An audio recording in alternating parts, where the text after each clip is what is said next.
자, 오늘은 일단은 과학과 인류의 지속 가능한 삶에 대해서 이제 볼 거고요. 이제 과학적 탐구 방법부터 시작하는데 오늘은 뭐 이렇게 필기라기보다는 그냥 가벼운 느낌으로 쭉 한번 보고 정리한다 이렇게 하고 넘어갈게요. 일단은 되게 쉬운 파트니까. 근데 제일 처음에 있는 여기서 이 단어에서 제일 중요한 건요. 과학적 탐구 방법에 있는 첫 번째 있죠. 그 가설 설정하고 탐구 설계를 하고 이런 부분이 있지. 이게 가장 중요해요. 일단은. 그래서 이 페이지만 잘 정리하시고 뒷부분은 이제 우리가 과학이 어떻게 발전했고 인류에 어떻게 도움을 줬는지에 대한 간단한 뭐 사회 같은 내용들이니까 쭉 한번 훑으면서 갈게요. 다시 볼게요. 8페이지고요. 과학적 탐구 방법도 있는데요. 과학적 탐구 방법은 우리 초등학교 때도 여러 가지 뭐 과학을 좋아하는 친구들 같은 경우 실험을 해봤다 이런 친구들은 많이 배우기도 하거든요. 보고서를 써본 친구들은 잘 알 수도 있는데 한번 어떻게 되는지 볼게요. 여기는 이제 새롭게 추가된 내용이에요. 그래서 일반적으로 가설을 설정하고 탐구 과정을 통해 가설을 검증하는 방법이 이용된다는 얘기인데 가설에다 동그라미 쳐놓고요. 자, 우리가 예를 들면은 과학 실험을 하려면 어떻게 하느냐에 대한 거예요. 첫 번째 관찰을 하겠죠.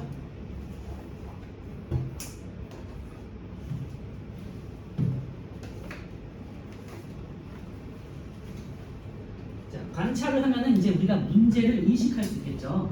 그래서 문제 인식 앞에다가 관찰 써놓으시면 돼요. 문제 인식이란 거는 어떤 결과가 나왔는데 왜 이런 결과가 나왔을지를 한번 생각해 보는 거예요. 예를 들면 뉴턴이 사과나무에서 사과가 딱 떨어져가지고 나중에 결과적으로 중력이 작용해서 사과를 잡아당겼다는 걸 알아낸 거잖아요. 그치? 그런데 그러면 처음에 우리는 대부분 그냥 사과가 떨어지고 망한 걸 끝나잖아. 사과가 떨어졌냐면 끝나잖아. 그런데 뉴턴이라는 사람은 문제를 인식한 거야. 사과가 왜 떨어졌을까를 생각해 보는 거지. 그치? 그게 이제 단계. 관찰을 하고 거기서 이제 문제를 찾아내는 거죠. 뭐가 문제였는가? 아니면은 예를 들면은 콜라에다가 이빨을 담궜어. 그러면은 이빨이 썩을까 안 썩을까? 이런 거를 생각해 보는 거잖아요, 그죠? 그 단계가 문제 인식 단계고요. 그 다음이 가장 중요한 건데 가설 설정이에요. 이게 가장 중요해요. 가설이라는 거는 쉽게 말하면 뭐뭐 하면 뭐뭐일 것이다 라고 문장으로 표현할 수 있는 거예요. 아니면 뭐뭐이면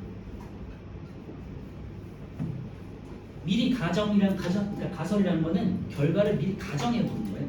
이런 결과가 어떤 일이 있으면 어떻게 결과가 날 것이다. 예를 들면 아까 말씀드렸지만 콜라에다가 이빨을 담그면은 이가 화날 것이다. 그지? 이런 가설을 설정하고 우리가 실험에 들어갈 거예요. 그죠? 그래서 실험을 설계하기 직전 단계는 가설 설정이고요. 가설 설정을 여러분들이 정확하게 잘 해놔야 좋은 실험이 되겠고 그 실험을 바탕으로 데이터가 나오면 자료가 나오면 보고서를 쓸 수 있는 거죠. 그죠? 초등학생들도 요즘에는 보고서 많이 써보니까 탐구 보고서 많이 써보잖아. 이런 단계로 이제 과정이 진행이 되거든요. 그거에 대한 거고요. 그래서 가설을 설정했어. 그 다음에 이제 탐구 설계 및 수행이 있잖아요. 이게 이제 실험이에요. 실험. 그래서 탐구 설계 및 수행을 하잖아요. 여러분들은 이제 초등학생 때도 물론 이제 실험도 해보겠지만 당연히 이제 대학교 가면은 예를 들면 자연과학과 관련된 학과를 가면 이제 실험도 하고 보고서 쓰잖아. 그런 관계가 있고요. 중학교나 과학에서도 이제 과학 시간에 실험을 하겠지만 거의 대부분 하진 않고 책으로 공부하고 시험 보고 이런 용도잖아요, 그렇지? 그래서 여러분들 이런 것들은 이제 거의 대부분 대학교 가야 제대로 해볼 수 있다는 거고. 물론 이제 뭐 보고서를 쓰기 위해서 아니면 어떤 학교를 가기 위해서 보고서 실험을 해볼 수는 있겠지만 제대로 해보는 것에 대한 이유가 되겠죠. 그리고 여러분들이 좀 더 커서 좀 과학의 길을 간다면 과학자가 되거나 뭐 연구원이 된다면 본격적으로 이런 것도 해볼 수 있겠죠. 그렇지? 어쨌건 실험 과정에서 탐구를 설계해서 탐구 설계라는 거는 실험을 어떻게 할지 설계해본다는 하고 수행, 실험을 직접 해보는 거죠. 그 다음에 마지막으로 자료가 나오겠죠. 도출이라는 건 나온다는 소리예요. 그러니까 자료가 나왔어. 그런데 내가 설계했던 가설이랑 자료가 일치해. 그러면은 결과가 나오는 거죠. 자료 해석. 자료를 해석해서 이제 결론이 도출되겠죠. 결론 도출이 이제 결론이 나왔으니까 뭐 예를 들면 과학자들이라 결론이 났으면 어떤 논문 같은 걸 써가지고 이론을 발표하는 거죠. 그렇죠? 학생들 같은 경우는 예를 들면 실험 결과가 나왔어요. 보고서를 써가지고 학교에 내거나 어떤 대회에다 내는 거지, 그치? 여기서 이제 보통 이렇게 끝나지. 그런데 자료를 해석했는데 내가 했던 가설 설정이랑 틀려. 예를 들면 아까 말했지만 콜라에다가 이빨을 넣었더니 안 상했어. 예를 들면요. 썼겠지만 썩지 않았어. 그럼 어떻게 되겠지? 자료가 틀린 거잖아. 가설이 틀린 거잖아. 그러면은 아 내가 뭐가 잘못됐구나. 어디로 돌아가냐면 다시 가설 설정으로 돌아가는 거야. 그래서 가설을 다시 세워야겠지. 그래서 다른 가설을 한 것을 어디에다가 넣으면 그러면은 콜라는 어떻게 될 것이다. 아니면 어떤 데다가 넣으면 이가 썩을 것이다. 이런 식으로 다른 가설을 설정해서 또 실험을 해봐야겠죠. 그래서 또 자료를 해석했는데 잘못된 결과가 났어. 또 돌아가. 이렇게 반복이 되겠죠. 반복이 돌아가다가 어떤 가설과 나의 실험이 적합하면 이제 자료가 정확해지고 결론에 도출하겠죠. 그래서 여러분들이 좋은 보고서가 나오면 그것들을 어떤 대회에 내서 상을 받을 수 있는 거겠지. 그렇죠? 그래서 우리가 과학에서는 이런 식으로 해서 탐구가 이루어진다라는 거 참고해 주시고요. 이 과정이 이제 가설을 수정하는 관계가 되겠죠. 가설 수정. 그래서 책에 나와 있으니까 참고해 주세요. 그래서 가설 설정이라는 게 가장 중요하다.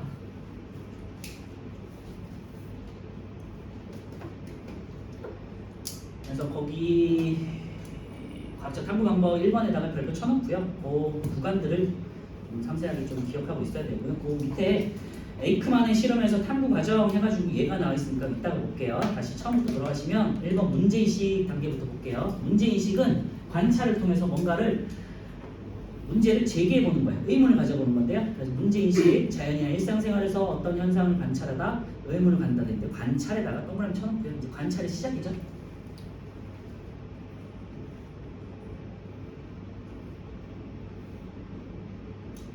자, 2번 가설 설정인데요. 2번이 가장 중요하니까 거기다가 뭐 밑줄을 치거나 뭐 별표를 쳐놓으면 되고요. 문제를 해결할 수 있는 가설을 설정한다. 그리고 가설 밑에 가설에다가 밑줄 할게요. 문제에 대한 잠정적인 결론이라고 했죠. 잠정적이란 건요. 가정이라는 소리예요. 가정. 정해진 게 아니라 그냥 미리 한번 정해본 결론이에요. 잠정적인 결론으로 탐구 과정을 통해서 문제에 옳지 않은지를 확인할 수 있어야 된다. 그랬죠? 거기다가 밑줄 하시고요. 아까도 말씀드렸지만 이제 가설을 확인하는 게 이제 실험이에요. 3번이 실험 단계고요. 실험 3번 옆에다가 실험을 이렇게 써놓으시면 돼요. 그래서 가설을 확인하는 탐구를 설계하고 수행한다. 첫 번째, 실험에 필요한 준비물과 실험 과정과 탐구 기간, 탐구 장소를 정한다. 그죠? 실험에서 갖게 할 조건과 다르게 할 조건을 정한다. 돼 있는데요. 이건 대조군 설정 뭐 이런 거 필요한데 여러분들 나중에 이제 배울 거고요. 내가 어떤 결과를 도출하기 위해서는 다른 조건들을 다 동일하게 해야겠지. 예를 들면 온도에 따라서 뭐가 변하는 걸 보고 싶어. 그러면은 예를 들면은 뭐 밝기라든지 빛의 밝기라든지 아니면 거리라든지 나머지 것들은 다 동일하게 재료라든지 이런 것들은 동일하게 갖춘 다음에 온도를 바꿔야겠지. 뜨겁게 하거나 차갑게 하거나 그렇죠. 그런 조건들을 바꾸는 게 있는데 그 말이야. 실험에서 갖게 할 조건과 다르게 할 조건을 정한다. 네. 굉장히 중요하긴 한데 여기서 간단하게 넘어갈게요. 세 번째, 실험 결과에 영향을 줄 수 있는 조건을 통제하면서 실험을 드리는데요. 거기다 이렇게 변인 통제돼 있죠? 여기다가 밑줄 하세요.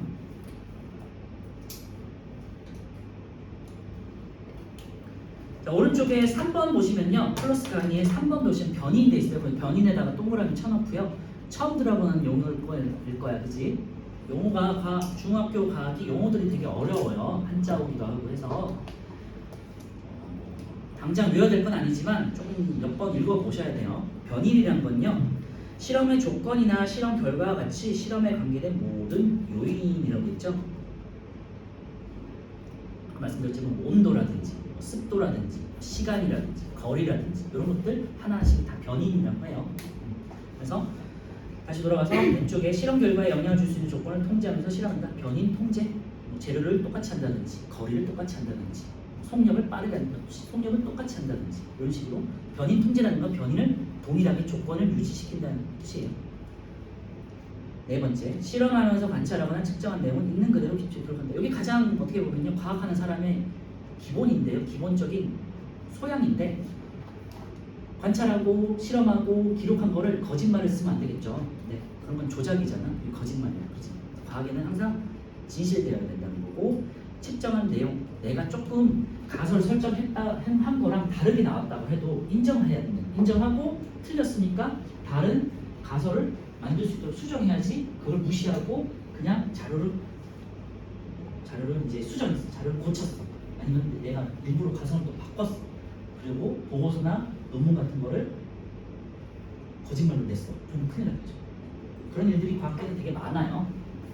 논문을 수정하거나 여러분들 뭐 수준에서도 학생들이 뭐 보고서 대회 같은 거 낼 때 보고서 조작해서 내는 경우, 그지?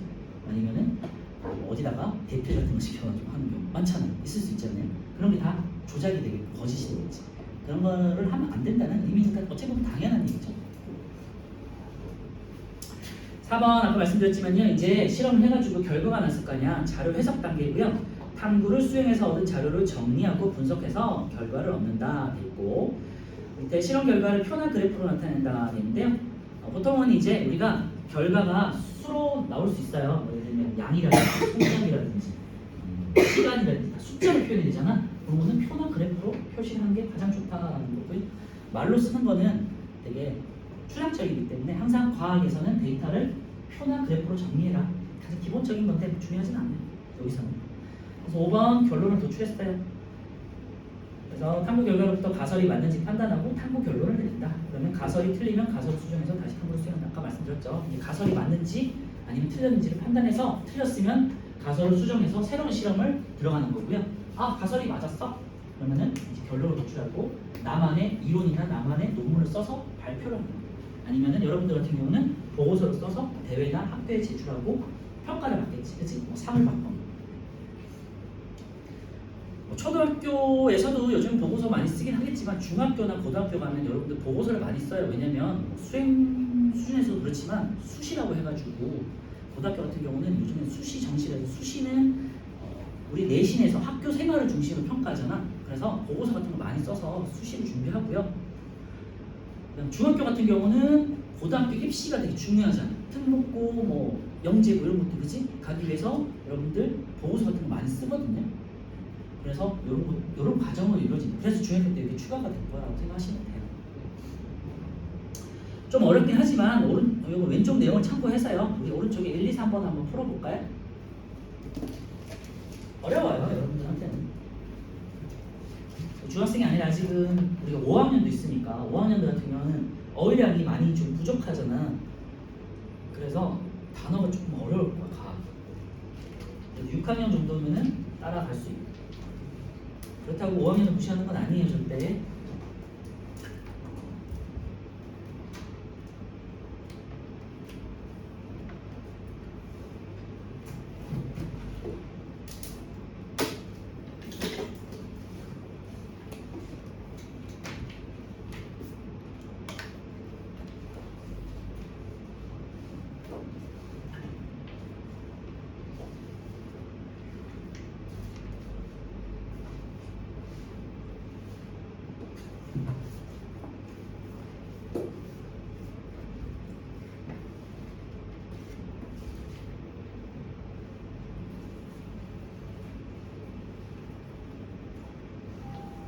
수행 됐어?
다 했네요. 자, 문제 인식을 했어요. 문제를 인식했어. 여기 앞에 써져 있으니까 보시면 될 것 같은데, 가설을 설정해야겠죠. 기업 가설을 설정하고요.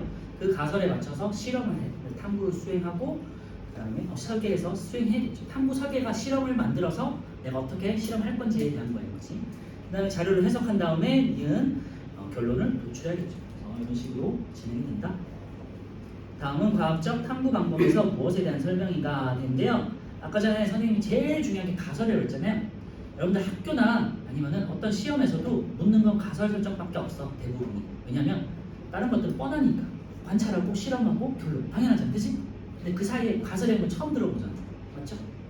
그래서 가설에 대해서 언제든지 물어보니까 참고하시고요.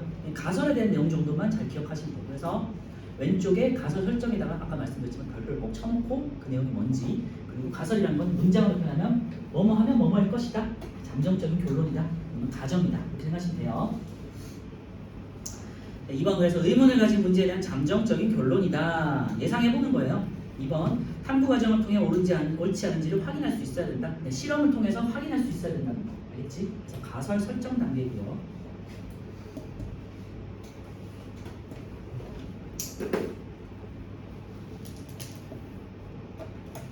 그래서 이번 가설이 되겠지. 3번 다음 설명이랑 탐구 관계를 보기 위해서 고르시오겠고요. 1번 잠정적인 결론 나는 가설이잖아요. 그래서 니은 되겠죠.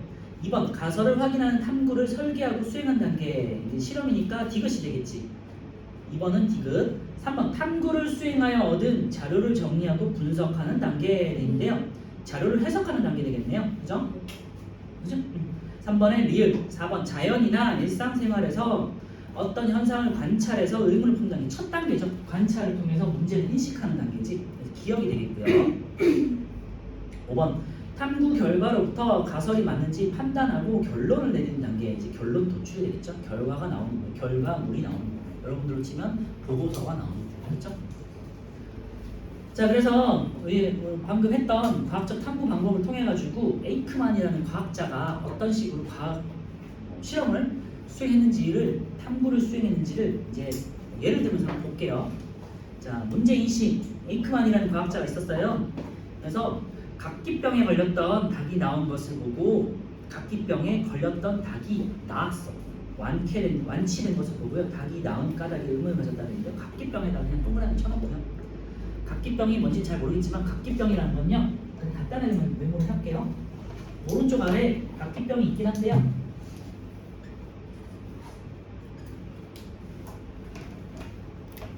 아직 여러분들 잘 모를 거야. 비타민 B, 비타민 중에 여러 가지가 있거든요. A, 비타민 B, 비타민 C, 비타민 D, 비타민 E, 비타민 K, 이런 식의 여러 종류가 있어요.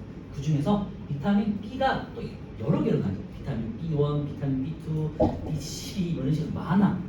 여러분들 중요하지 않지만 어쨌든 비타민 B1이라는 게 있는데 얘가 다른 말로 티아민이라고 해요. 비타민이 중요한 건 알지, 그래도. 그지? 비타민 여러 종류가 있는데 여러분들 엄마가 먹거나 여러분들이 그냥 평소에 먹는 비타민 보통 비타민 C인 경우가 많아요. 막 그렇게 시큼한 맛 나는 거 있지. 과일 많이 들어가. 먹어야 돼요. 음식 얼마나 중요해요. 과일 먹어요. 우리가 음식으로 섭취할 수 있는 비타민 한계가 있기 때문에 영양제를 먹게 돼요. 이제 아이들은, 어린이들은 먹는 걸 많이 먹으니까 괜찮은데 어른들은 꼭 챙겨줘야 돼요. 그렇지? 그럼 비타민 C라는 애, 왜 과일에 많이 들는 거? 비타민 B1은 육류에 많이 들어있어요. 고기, 육류랑 곡식 같은 데 많이 들어있어요. 아니면 견과, 땅콩 같은 거 있잖아요. 그런 데 많이 들어있는 건데 비타민 B1이 부족하면 생기는 병이에요.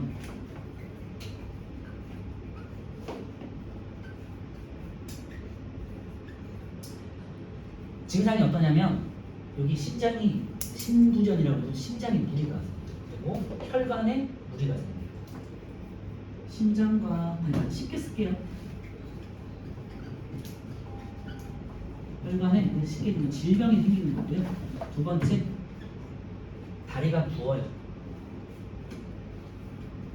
배나 이제 다리가 부어서 땡땡하게 부어.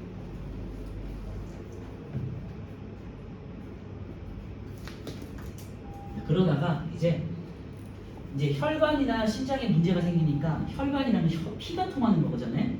그러면 피가 잘 안 통한다는 소리잖아요. 그래서 여기가 붓는 건데, 그럼 어떻게 되겠니? 산소나 영양 같은 것들이 온몸에 잘 전달이 될까 안 될까? 피를 통해서 다 전달이 되는 거거든요. 전달이 안 돼. 그럼 어떻게 돼? 부었다가 결과적으로는 이 사람이 빼빼하게 마르게 돼요. 그래서 온몸이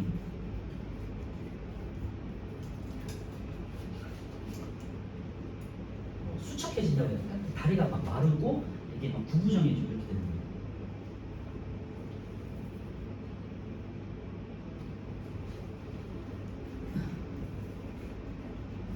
이 정도만 쓸게요.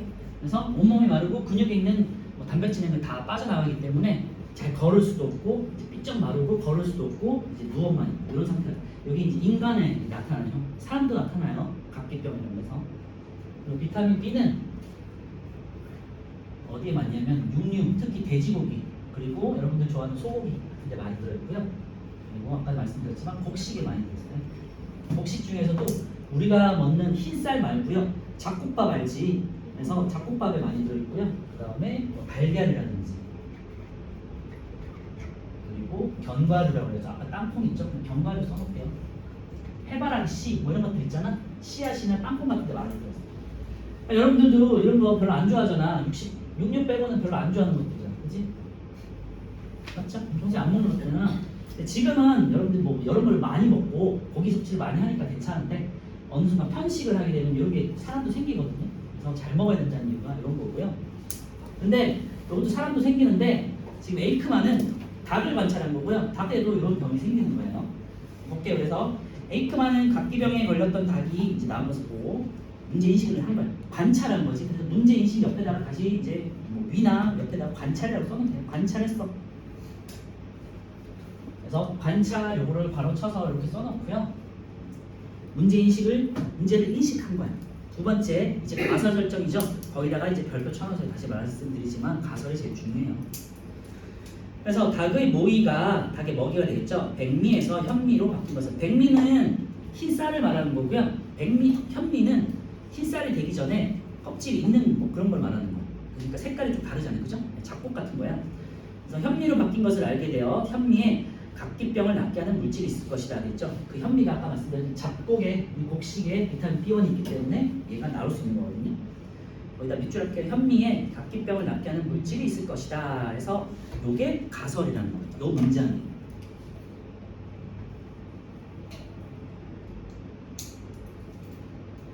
자, 요 문장은 선생님 아까 요거로 바꾸면 어떻게 될까요?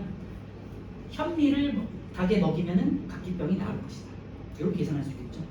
요 문장이 이렇게 설정이 되는 거예요. 가설이라는 건 이렇게 설정한다. 그래서 닭에다가 현미가 들어온 모이를 주면 각기병이 나올 것이다라고 가설을 설정하고 닭에다가 현미를 주거나 백미를 주거나 이렇게 해서 실험을 하면 되겠죠.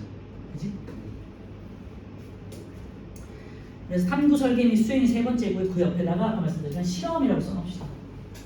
문제인식은 관찰, 탐구 설계 및 수행은 실험. 실험이라고 써놓으면 쉽게 알 수 있잖아요, 여러분. 그래서 건강한 닭에다가 두 무리로 나눈 다음에 아까도 말씀드린 한 무리는 백미, 흰쌀을 주고요. 두 번째는 현미만 먹였어. 그랬더니 각기병 증상이 나타난지를 관찰했어. 이제 실험을 한 거죠. 실험을 수행한 거야. 네 번째 자료 해석. 백미만 먹인 닭은 각기병에 걸렸지만 현미만 먹인 닭은 건강했다. 우리 가설이 어떻게 되니? 현미를 먹이면 각기병이 나을 것이다 그랬잖아. 그죠? 그러면은 실험을 했더니 자료를 해석했어. 내 가설이 맞는 거지. 그러면 이제 수정할 필요 없죠. 그러니까 결론에 도출하겠죠. 만약에 근데 어떤 사람이 에이크만이 백미를 먹이면은 각기병이 나을 것이다 했으면 어떻게 되겠니? 자료가 잘못됐겠죠. 잘못된 결론이 나오니까 수정해야겠지. 백미가 아니라 다른 걸 먹여야겠다. 뭐 예를 들면 과일을 먹였어. 안 돼. 또 뭐 다른 걸 먹였어. 안 돼. 근데 고기를 먹였어. 괜찮네. 그럼 고기가 될 수 있는. 아까 말씀드렸지만 소고기나 돼지고기, 닭고기 같은 것들을 먹여도 각기병이 해소가 되거든요. 닭고기를 먹으면 네? 자기 죽을 먹는 거 아니에요? 거기까지 설명하시고. 그리고 이 시대가 좀 옛날이다 보니까 고기보다는 아무래도 곡식을 가지고 실험하니까 좀 나았겠죠. 옛날에는 고기 그렇게 흔치는 않고 뭐 비쌌을 테니까. 근데 지금 같으면은 예를 들면은 지금 같은 시기면은 소고기를 먹여서 실험할 수도 있겠죠. 네. 여러분들 같은 경우는 에이크만의 실험을 참고로 해가지고 각기병이 걸린 닭에다가 뭐 다른 거를 먹여서 나만의 실험을 할 수도 있겠죠. 그치? 그래서 뭐 견과류를 먹인다든지 아니면은 뭐 조금 비싼 거를 먹여본다든지 피스타치오라든지 뭐 그런 브라질 너트라든지 조금 생소한 것들 있잖아요. 요즘 그런 게 가능하겠죠. 아니면은 돼지고기나 소고기를 갈아가지고 모에 섞어가지고 준다든지, 그치? 그런 식으로 실험을 하면 할 수 있겠죠. 그래서 가설이 맞았어. 그럼 결론이 도출하겠죠. 그래서 결론 도출. 에이크만은 현미에는 각기병을 낫게 하는 물질이다. 거기다 밑줄에 놓고요. 이게 이제 결론이 되겠고 이 사람은 이거를 논문이나 보고서에 써서 발표를 하면 이게 이론으로 인정이 되는 거죠. 그죠? 그래서 하나의 과학 이론이 완성이 됩니다. 그래서 이 5가지 과정, 관찰을 통한 문제인식, 2번째 가설 설정, 3번째 실험을 통한 탐구 설계 및 수행, 그리고 4번째 자료 해석, 5번째 결론 도출. 이게 굉장히 뭔가 단순하고 심플하지만 굉장히 중요한 내용이거든요. 그래서 여러분들한테 추가가 되는 거예요. 그치? 추가가 됐다는 거는 여러분들한테 굉장히 중요하고 수행이라든지 이런 거 평가할 때 굉장히 중요할 수 있어요. 알겠지? 네, 중학교 가면 이제 수행을 보니까. 오른쪽에 4번 한번 풀어보세요. 그만 간단해.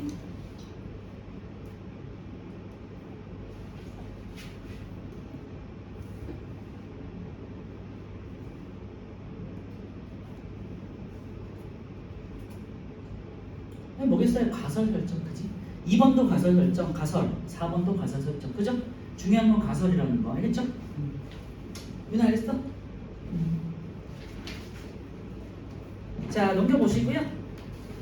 그래서 제일 처음이 좀 중요했던 내용이고요. 지금부터는 과학이 우리 인류에 어떤 발전이 있었고 어떻게 문명을 세우고 발전시켜 나가는지를 그런 전반적인 내용들이니까 쭉 한번 볼게요.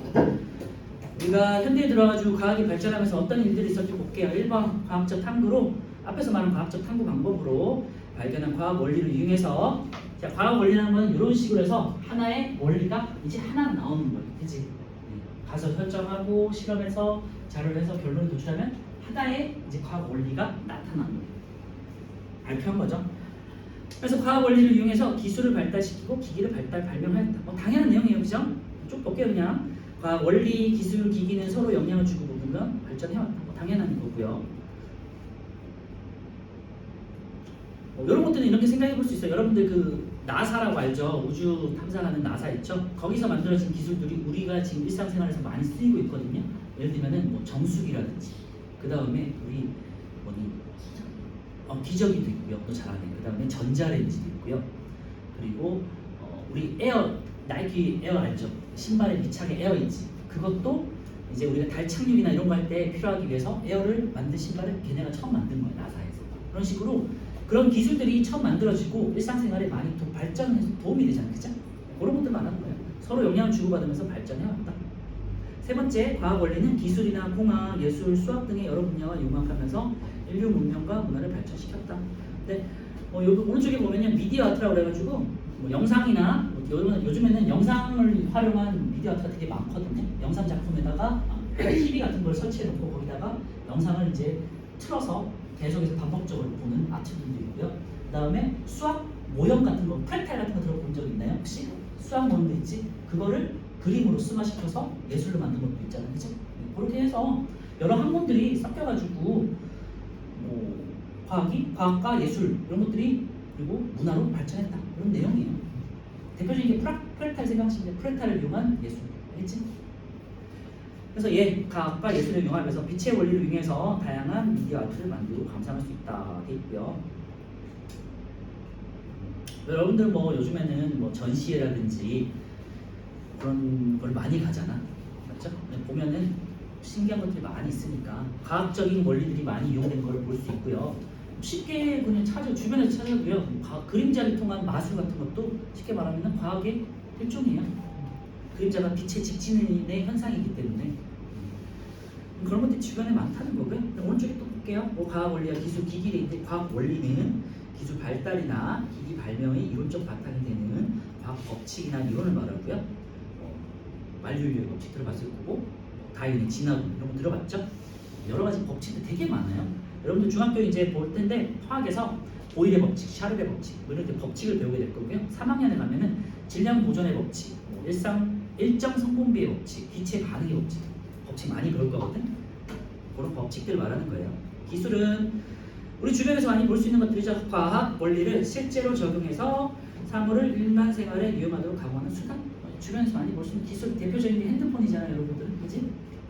그리고 노트북도 되고 패드도 되고 이런 것들 다 기계가 되겠죠. 기술이 되겠고, 기기 이제 기술을 보여주는 장치가 되겠죠. 그래서 뭐 망원경, 현미경, 스마트폰 같은 것들 이제 기술을 구현하는 기기라고 한다. 너무 뻔한 내용이잖아요, 그렇죠? 2번 왼쪽에 다시 와가지고요. 과학의 발전이 인류 문명에 미친 영향인데요. 그럼 과학 원리의 발견, 기술 발달, 기기 발명에는 어떤 것들이 있는지 다시 볼게요. 가장 대표적인 것 중에 하나가 태양 중심설.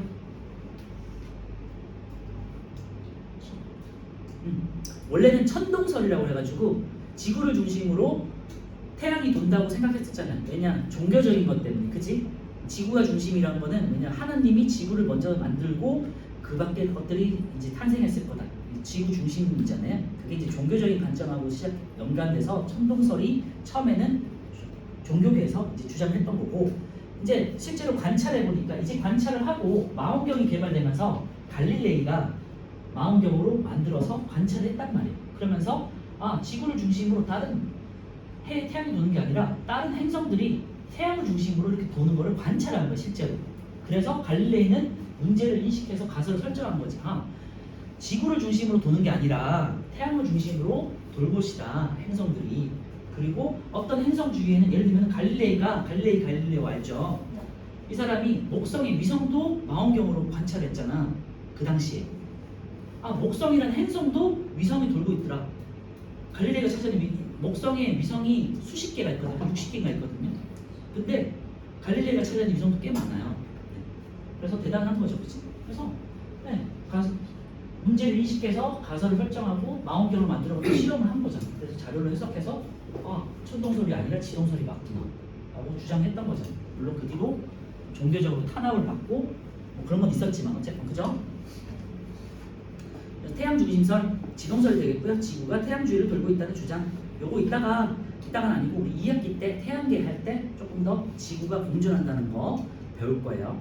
두 번째, 백신과 항생제. 여러분들 너무 잘 알지? 감기 걸렸을 때, 독감 걸렸을 때, 이제 특히 독감 많이 걸리니까 항생제 주사 맞고, 감기에 항생제 주사를 맞고, 독감에 백신을 맞고, 그지? 그리고 얼마 전까지 코로나 때문에 백신도 맞았고, 맞죠? 그러면 최근까지도 여러분들은 무슨 또 어떤 병들이 많이 도니까 또 주사 맞고, 그죠? 이게 다 백신과 항생제가 되겠죠. 백신의 개발로 질병을 예방하고 항생제의 개발로 세균에 의한 질병을 치료할 수 있게 되었다. 참고로 이제 백신 같은 경우는 뭐냐면요, 그 세균을 죽은 세균을 집어넣는 거예요. 그래서 이제 면역이 활성화되게 해서 하는, 그러니까 살아있는 세균을 넣으면 병에 걸리니까 죽은 세균을 집어넣어서 미리 면역계를 활성화시키는 거예요. 그래서 그 병이 걸리지 않게 면역작용을 튼튼하게 해주는 거예요. 기술 발달, 암모니아 합성 기술. 암모니아를 통해서 이제 질소 비료가 만들어지고 이런 것들이 있어요. 그다음 현대에 들어와가지고 가장 큰 발견 중에 하나를 꼽으라 하는 사람은, 어떤 사람들은 비료 개발을 가장 혁신의 첫 번째로 꼽는 사람도 있어요. 왜냐하면 식량 문제가 해결됐기 때문에. 옛날에는 식량 문제로 되게 죽는 사람이 되게 많았어요. 기아로 죽고, 아일랜드 같은 경우는 감자 전염병이 돌면서 그 사람들이 대규모로 기아로 죽고 이런 경우 되게 많았거든요. 우리나라도 옛날에 보릿고개 해가지고 사람들이 굶어 죽기도 하고, 지금도 북한에서는 죽는 사람이 되게 많잖아요. 현대 아프리카에도 죽는 사람이 되게 많아요. 그럴 정도로 기아 문제는 되게 심각한 문제인데, 그걸 그나마 많이 해소했던 게 비료 때문에. 그래서 어느 정도 중산층이 많이 사는 나라들은 비료가 있으니까 식량이 자라죠. 그리고 식량 문제, 우리나라에 못 사는 사람이 조금 있긴 하겠지만 굶어 죽는 사람은 없어요. 거의 있긴 하겠지만 대부분은 굶어 죽지는 않잖아요. 병에 걸려 죽는 거지. 그래서 비료 개발을 인류의 혁신으로 처음으로 꼽는 사람도 있어요. 그런 거 다 기술의 혁신이겠죠. 정보통신 기술은 여러분들이 잘 누리고 있을 거예요. 핸드폰을 통해서, 노트북을 통해서, TV를 통해서 영상이나 음악이나 이런 것들 잘 노출돼서 실시간으로 감상하고 공부도 그렇게 하고 인강으로 보고, 그죠? 일종의 이것도 그렇죠. 이제는 인강까지는 아니지만 보강이 가능한 시대가 된 거죠. 예전에는 무조건 그냥 나와서 보강하고 그랬었어야 되잖아요, 그죠? 그런데 어떻게든 간단한 장비를 이용해가지고도요, 좋은 화질까지는 아니더라도 어느 정도 내가 빠졌을 때 아니면은 보충하고 싶을 때 들을 수 있는 시대가 된 거지, 그죠? 여기 조금 더 시대가 지나면 핸드폰도 더 좋아질 거고 영상 기술도 더 좋아지고 음향 기술이 들어가는 기술이 더 좋아지면 핸드폰으로도 거의 TV 화면처럼 볼 수 있는 시대가 오겠죠. 그게 기술의 발달인 거예요. 세 번째 농업 기술, 뭐 잘 알겠지만 드론이나 기계를 이용해서 요즘에는 농사를 드론이 짓는데요. 농업 같은 것도 드론이 날라서 다 뿌려. 그래서 사람이 이제 조금 휴식 시간이 늘어나는 거죠. 그리고 기계를 이용한 농업 기술이 발전해서 식량 생산이 증가했다. 되고요. 이런 거는 대표적인 게 미국이에요. 미국은 우리나라만 해도 아직은 그래도 시골에서 뭐 외국인이라든지 아니면 그 지역 사람들이 농사를 같이 짓잖아. 아니면 외국인이 일손이 모자라니까 외국인이 와가지고 농사를 짓잖아요. 근데 미국 같은 데는 우리나라보다 훨씬 땅이 넓잖아요. 그런데도 그 농부 몇 명으로 농사가 이루어져. 왜냐? 트랙터 같은 걸로 그냥 기계로 그냥 쭉 하니까 하고 아까 말씀드렸지만 드론이나 경비기로 그냥 농약 같은 걸 그냥 뿌려버려. 금방 하겠죠. 그래서 기술 발달이 농업 기술에 식량 재배 같은데 큰 영향을 준다는 거. 당연한 일이고요. 처음에 말씀드렸던 다 사회와 관련된 내용들이라고 생각하시면 돼요. 그 중에서 과학 부분만 뽑은 거다. 기기 발명, 증기기관을 이용해가지고요. 여러분들 뭐 기차도 탈 수 있는 거고요. 이제 처음에는 이제 기차가 만들어졌던 거고, 그리고 처음에 이제 증기기관을 이용해가지고요. 방직 기술이라고 해가지고 면이나 이런 실 같은 거 뽑는 데 많이 써가지고 그 다음에 대량으로 옷이 만들어졌던 거거든요. 근데 그 기술이 이제 보급화되면서 철도에 연결돼서 기차가 발명돼요. 기관차. 그 다음에 이제는 우리가 전기로 KTX를 가는 시대가 된 거죠. 그리고 그 다음 시대는 전자석이라는 걸 이용해가지고 뭐지? 응? 공중부양 그래 맞는데 다른 이름이 또 있는데 기억했지? 응? 혹시 아는 사람 있니? 생각이 안 나는데 공중부양 같은 건데 그치? 자기부양 같은 거야. 맞아. 그런 모노레일 같은 거? 네. 그걸 이용해가지고 이제 전기 없이도 전자석으로 간다는 건요. 뭐 지금 할 건 아니지만 공중에 떠 있는 거잖아. 그러니까 마찰력이 굉장히 줄어든단 말이에요. 그러니까 마찰력 때문에 돈이 많이 들거든요. 연료가 많이 들잖아. 그러니까 연료비가 감소되고 마찰력이 적으니까 적은 연료로 빠른 속도로 할 수 있거든요. 그래서 미래는 그런 식으로 기술이 발달될 거다. 지금도 모노레일이 있긴 하잖아요. 근데 이제 소규모 구간에서만 하는 거지. 그리고 이제 전동기는요, 여러분들이 대표적으로 쓰는 게 뭐야? 선풍기처럼 이렇게 바람 돌아가는 것들 있죠? 모터라고 생각하시면 돼요. 모터 자동차 같은 거 있잖아. 장난감이 들어간 모터, 선풍기 이런 데 들어가는 것들이 모터거든요. 그게 전동기야. 전동기의 원리도 우리 2학년 때 배울 거고요. 전기 에너지를 회전하는 운동 에너지로 바꾸고 쉽게 생각하면 선풍기 생각하시면 돼요. 전기를 통해 가지고 프로펠러가 돌아가잖아요. 이게 이제 회전하는 거죠. 회전을 통해서 운동 에너지, 바람을 느끼는 전기를 이용해 가지고 이게 전동기라는 거고요. 다양한 산업들에 많이 사용되고 있죠. 시간 작업 조금만 하고 쉽게 여기까지만 하고 그다음에 고속열차 여러분들 많이 타고 다니는 이제 고속열차고요. 고속열차가 생기면서 시간과 장소에 구애받지 않고 사람들이 멀리까지 하루 생활권이 됐잖아요. 저만 해도 여러분들 안 그랬지만 저만 해도 부산 갈 때 옛날에 저 어릴 때는 6시간, 7시간 걸리고 있어요. 지금은 2시간 반? 3시간밖에 안 걸려요. 그죠? 대구 갈 때 제가 대구 갈 때 4시간, 5시간 걸려서 무궁화 아니면은 새마을이라고 해서 요즘 타지 않는 새마을 타면 한 3시간, 3시간 반 갔어요. 요즘에는 대구 가는데 새마을 타면 새마을도 없지. KTX 타면은 2시간밖에 안 걸려요. 부산도 3시간, 2시간밖에 안 걸려요. 그래서 하루 생활권이 됐잖아요. 그만큼 기술 개발로 시간과 장소를 단축시키는 효과가 생깁니다.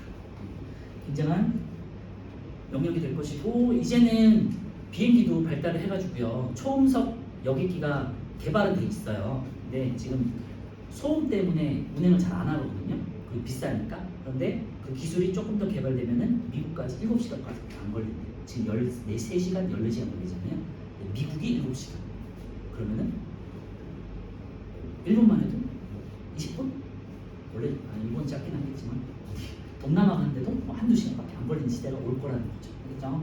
그래서 기술은 계속해서 발전하고 있고 여러분들이 어른이 되실 때는 기술은요 예전에는 이렇게 굉장히 긴 단위로 쪼개졌었지만 지금은 몇 년 단위로 발전하고 있잖아. 핸드폰도 굉장히 빨리 발전하고 있어요. 선생님 때는 핸드폰이 이만했어. 진짜 처음 만들었을 때. 혹시 아니? 그래서 무전기처럼 생겼었거든요. 그리고 한 대 가격이 그 당시에 몇백만 원이었어. 지금도 몇백만 원 하겠지. 그래도 몇십만 원짜리 핸드폰 나오잖아요. 그리고 화질도 굉장히 좋고. 옛날에 이런 것도 들고 다녔어. 지금은 핸드폰이 굉장히 가볍고 성능이 좋잖아, 솔직히. 영상도 잘 돼. 그죠? 그래서 기술이 요즘에는 뭐 몇 년 안짜고 계속해서 바뀌기 때문에 여러분 핸드폰도 점점 좋아지고 있잖아요. 그래서 기술은 급속하게 발전하고 있다. 참고해 주시고요. 자, 3번까지 하고 쉴게요. 첨단 과학 기술에 활용되고 있고요. 우리 생활에 활용되고 있는 첨단 과학 기술. 요거는 이제 새로운 기술들이죠. 이제 이런 것들을 한번 참고해 보시면 좋을 것 같아요. 이게 이제 추가되는 내용이에요. 여러분들 선배님들은 이런 기술들이 없었을 때니까 기술체학은 책에 실려 있지 않았고요. 이제 여러분들 시대는 이런 걸 누리는 시대이기 때문에 참고로 하라고 실려 있어요. 인공지능, 증강현실, AI를 통한 뭐 이제 증강현실도 될 수 있겠고요. 그다음에 첨단 바이오, 그다음에 사물 인터넷, 그리고 나노 기술, 로봇 이런 것들 뭐 여러분 주변에서 많이 볼 수 있는 것들이죠. 인공지능 로봇 같은 거 보면요, AI잖아, 그렇지? 여러분이 이제 핸드폰에도 AI가 들어가는 시대니까. 인공지능을 활용한 로봇으로 센서에 감지되는 정보로 상황에 맞는 행동을 스스로 배우거나 실행할 수 있다. 간단한 형태는 우리가 이제 식당에서 로봇이 서빙하는 거 많이 보잖아요. 그런 것들도 해당되고요. 집안에서는 로봇 청소기 있죠. 이것도 가장 대표적인 인공지능 로봇이라고 생각하시면 되고, 핸드폰에 이제 다 들어가니까 AI가. 시리도 마찬가지고, 시리를 더 증가해서 요즘에는 AI라고 그래가지고 내가 물어보는 거에 걔가 인터넷에 다 뒤져가지고 그대로 다 대답해주는, 정확한 대답을 해주고, 내가 무슨 예를 들면 어떤 보고서 같은 거 쓰고 싶어, 어떤 주제로 써달라고 하면 걔가 다 써줘요. 시리하고 조금 다르지. 그걸 더 챗GPT는 AI의 한 분야고, 그런 것들 포함해서 AI라고 하죠. 여러 분야에 사용되는. 챗GPT는 이제 문장으로 이렇게 표현해진 걸 채트 해서 GPT라고 하는 거고, 다양한 기술에 쓰이고 있어요. 응? 문제 풀어보라고 했는데 풀었다고? 챗GPT한테 이거 전에 풀어본 문제 풀어보라고 했는데 못 풀어. 수학 문제 간단한 것도 수학은 아직은 뭐 해결이 안 될 수도 있겠지만, 글 같은 거 있잖아요. 글 같은 거 짜집게 해서 쓰는 거는 인간들보다 더 낫다고 해요. 더 정확하고. 그리고 알파고라고 해가지고 바둑두는 알지? 걔가 대표적인 AI가 되겠죠. 걔가 모든 경우의 수를 다 파악해가지고 인간들보다 당연히 빨리 생각하냐. 그러니까 바둑두를 더 빨리 되겠지. 체수도 마찬가지죠. 그죠? 그런 게 이제 AI 로봇이 되겠죠. 그리고 그것보다 조금 이제 성능은 떨어지지만 우리 주변에 있는 것들이 아까 말씀드린 서빙 로봇이라든지, 그다음에 접시가 주는 그런 애들이랑, 그다음에 청소하는 로봇이고 이런 것들. 주변 로봇들 많잖아. 요즘에는 그 알파고 같은 것도 무적수도 뜨는 뭐 풀어? 무적수도 뜨는 무적수를 뭐라고? 무적수를 뜨는 아, 무적수를 뚫는다고? 그게 뭐지? 접수가 없다는 말이야? 네. 아, 그래? 어떻게 어떤 수를 두면 받아칠 수 없는 수가 있는데 그것도 뜨는 그걸 무적수라고 그래? 그러니까 모든 경우의 수를 파악해서 단 하나의 경우도 파악한다는 거잖아, 그렇지? 그렇다니까. 그리고 체스도 마찬가지고요. 지금은 이제 인간 챔피언이 다 대부분 컴퓨터한테 지지 않나? 그죠? 체스도 그렇고 바둑도 그렇고, 맞죠? 그러니까 되게 무서운 거고, 그거를 이제 영화로 표현한 게 터미네이터잖아. AI가 결국에는 전쟁을 일으켜가지고 인간을 다 죽이잖아요, 그죠? 그게 터미네이터. 그런 영화들 요즘 되게 많잖아요. 그래서 기술이 되게 발달이 그렇게 마냥 좋은 것만은 아닐 수 있다라는 거 생각해 보시고, AI 기술 되게 편리하긴 한데 결론은 인간이 결국에는 AI에 종속될 수 있다는 결론이 되지 않을까? 그래서 AI를 규제하는 움직임들이 요즘 되게 많아요, 세계적으로. 그래서 국가 간에 연합해가지고 AI 기술 여기까지만 하자, 더 이상은 개발하지 못하게 하는 것들도 나오거든요, 요즘에는. 그런 것도 있으니까 생각은 한번 해보세요. 그렇죠? 그리고 양자 컴퓨터 그래가지고 지금 컴퓨터들이 예를 들면은 여러분들 수준에서는 그냥 일반적인 PC랑 게이밍 컴퓨터를 생각했을 때 게이밍 컴퓨터 굉장히 발달이 있는 거잖아. 빠르고, 그렇지? 연산 속도가 되게 빠른 거잖아요. 근데 양자 컴퓨터는 그런 게이밍 컴퓨터를 수백 대 연결해 본 거라고 생각하시면 돼요. 그러니까 얼마나 빠르겠죠, 그죠? 그런 거로 생각하시면 되고요. 양자 특성을 이용한 컴퓨터 복잡한 암호를 단 몇 초 이내에 풀 수 있을 것으로 기대된다. 여기 이제 AI랑 연결돼가지고 요즘에 많이 연구도 하고 벤처 회사들도 많고 투자를 많이 하는 분야예요. 나노 백신인데요. 백신을 나노 크기의 입자에 넣어놓을수록 기존 백신보다 사람의 몸에 효과적으로 작용합니다. 나노 단위로 해가지고요. P라는 돌아가지고 일종의 로봇처럼 어떤 특정 지점에 가가지고 딱 붙어서 해결하는 거예요. 그러니까 그거를 나노 분자에다가 명령을 내리는 거거든요. 그런 기술도 나와 있다고 하니까 여러분들이 어른이 돼서 대학교 가고 연구원이 됐을 때는 그냥 상용화돼 있겠죠. 그리고 이 정도는 잘 알 거야. 자율주행 자동차, 그치? 무인 자동차 생각하시면 되고 뭐 구글이라든지 이런 데서 많이 이제 개발을 하고 있고 실제로 미국에서는 무인 자동차가 돌고 있고 우리나라에서도 특정 지역에서도 뭐 시범으로 하고 있고요. 우리나라에 지금 심야 버스에 무인으로 운행하고 있는 걸로 알고 있거든요. 우리나라도.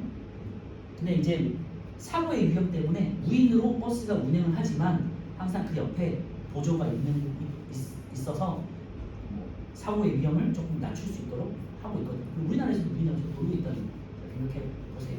네. 여기까지 하고 조금만 쉬었다 갈게요. 졸리죠.